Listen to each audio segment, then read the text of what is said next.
organic, unpredictable, unknown, lovely, beautiful, a sense of fulfillment.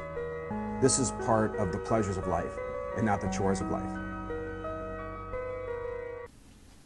Coming up on this Monday edition of Daily Iowan TV, bomb threat neutralized. We remember a legend in sports and bring you your local weather forecast. Your Daily Iowan TV news update is just around the corner. I'm Tom Brokaw. For more than 100 years now, the University of Iowa community has been waking up to the Daily Iowan. Today, it's the largest newsroom in eastern Iowa. And now you can see the news every night on Daily Iowan TV and get it anytime worldwide at dailyiowan.com.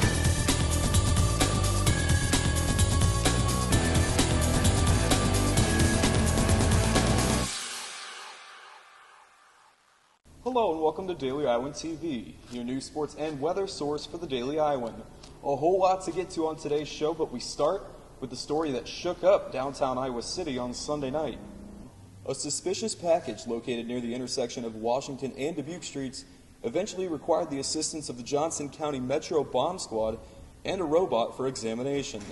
Iowa City Police Sergeant Chris Akers told the Daily Iowan Sunday evening that the package has since been neutralized, although area law enforcement agencies have yet to determine the makeup and reasoning behind the incident. Obviously, this continues to be an ongoing investigation, but for the latest, we'll toss it over to our own Robert Crozier, who was on the scene last night. And Robert, what's the latest? The Johnson County Metro Bomb Squad destroyed the suspicious package with a water cannon last night, according to a press release from the Iowa City Police Department earlier today.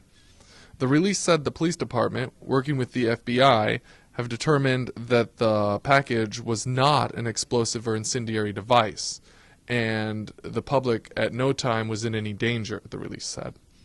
A security guard from the Festival of the Arts told me he had initially found the package, and when he found it, it had a threatening note attached to one of the antennae.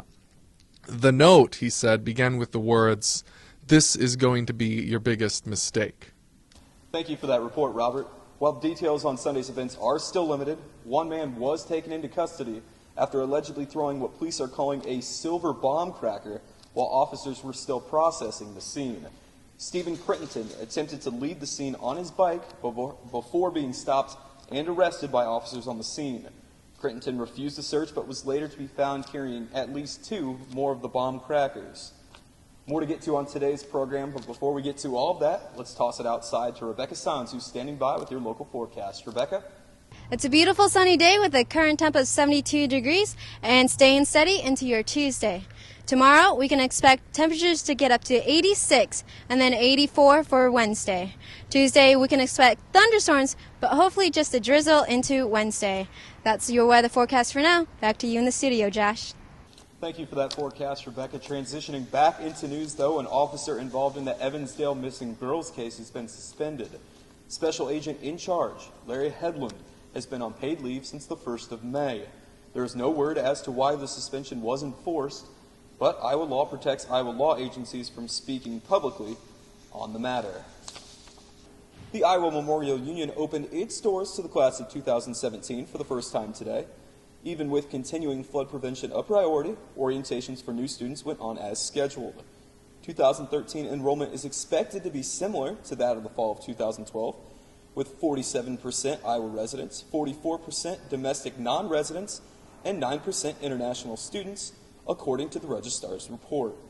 The most popular incoming major for this year's class? Well, they're undecided. While thousands of new students will be looking to make their mark at the UI in the fall of 2013, Daily Iowan TV Sports' Cody Goodwin looks back at one former Hawk who not only left a mark, he left a legacy. Daily Iowan TV Sports remembers Jim Zabel.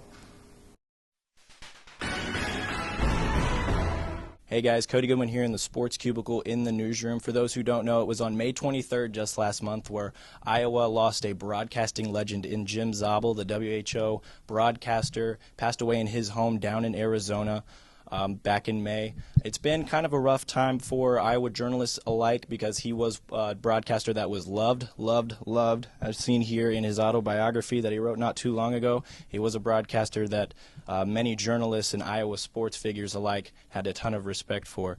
For any more in-depth feature on Jim Zabel, check out the sports page tomorrow in the Daily Iowan. Back to you guys. And only with Daily Iowan TV can you get a sneak peek into Tuesday's pages of the Daily Iowan. That's your latest edition of Daily Iowan TV. Be sure to check us out at the same time tomorrow or anytime online at dailyiowan.com. Thanks for watching, and have a great night.